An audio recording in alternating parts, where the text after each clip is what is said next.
Well, here we are back with the National Real Estate Cafe with Don Gatling and Gino Fronte for your daily dose of real estate market updates.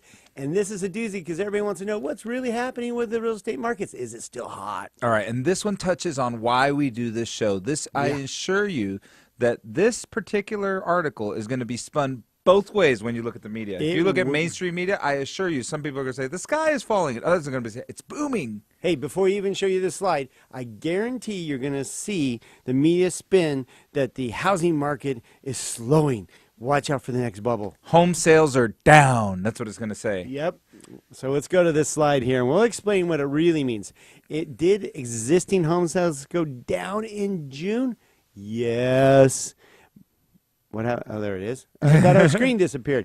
But yes, it did go down, but from a hot spring. I mean, we didn't have much sales at the beginning of the year, and then it became really hot. So it's down 1.8. But the good news is we're actually still up year over year. That's the most important number. If with the problem, two problems that we're having. One of them is inventory, right, Boom. Don? I mean, there is no inventory. So if you have, I don't know, let's just say, actually, what does it give us? It says a huge inventory drop. Less than there was another 0.5% drop, but I know it's from dropped nothing. 26 months in a row. I think the inventory levels have dropped. So what happens when you don't have homes to buy is, of course, there's going to be less homes sold. However, year over year, there were more homes sold, even though we don't have a lot of properties. That keeps putting a lot of pressure on the market. And why prices are going up even higher than Gino and I thought. You know about our crystal ball, and it's been pretty right on for the last 6.5 years doing the Don and Gino Real Estate and Finance Show.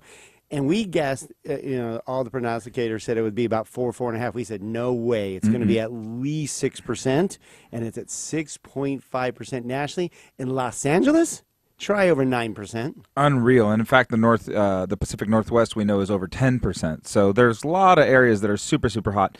Here's what's really interesting is that homes below 250,000 fell sharply. Why do you think that happened, Don? Because there's none left. Exactly. So what's happening is price pressure is moving people up. Whenever you see a report that has these range-bound numbers, be careful because you can twist the ranges any which way you want. If you wanted to say something bad, you could use that $250,000 number. If you want to say something great, you could say, hey, $1 million homes are up by 19.1%. If the wealthy are doing something, you should too. And here's another point. You're going to see that the higher-end homes are now going up substantially in value. That is because you are left with nothing else. All the lower priced homes have now moved up into the next range, and that's the next hot range. Yeah, so I know that nationwide there's still homes in the $250,000 range, Don.